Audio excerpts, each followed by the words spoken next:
All right, I'm turning some Fordite blanks, and I wanted to share with you a couple things. One is Fordite is very, very brittle and very temperamental. It comes apart real easy.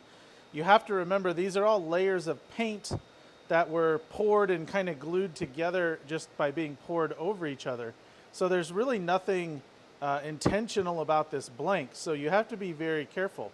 So one thing I do is round the corners off. So you can see here, I don't have any real sharp edges, and that is a huge help.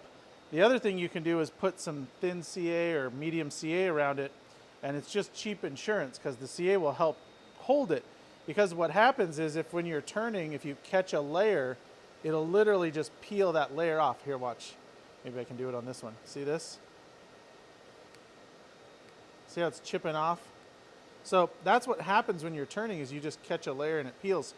What's cool is you can round it and then do little shortcuts like this. Now I'm going to take my square easy wood tool with a negative rake, and I'm going to put the front in like a diamond, and I'm just going to take little tiny cuts. And I just go back and forth and do that. And one, I want to get it round, but two, then I can get it down to size. Once it's down to size, I can use the front of the tool really carefully, but I'm going to be real light with it. I'm not going to try to take a lot of material off. The other thing is you saw that dust. Make sure you're running some dust collection. You may not know it, but I have the largest cam vac right now running. You can see when I put my hand in there, you can maybe hear it.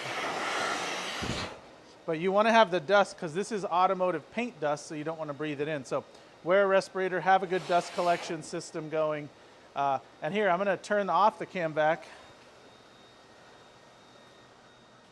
just to show you how quiet that was running the whole time I was talking. I didn't even think about it. But be aware of the dust, but round those blanks first, put a little glue on them, and it'll help you succeed a lot more. And I say a lot more because you're still going to have failures. It's just the nature of the beast. When I'm putting the glue on, I'll usually put it on one end and turn the other end. Then I'll put some on that end and go back and turn off the first one. And I'll kind of work side to side with one end glued.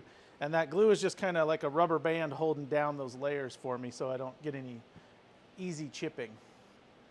Thanks for watching. Smash that subscribe button.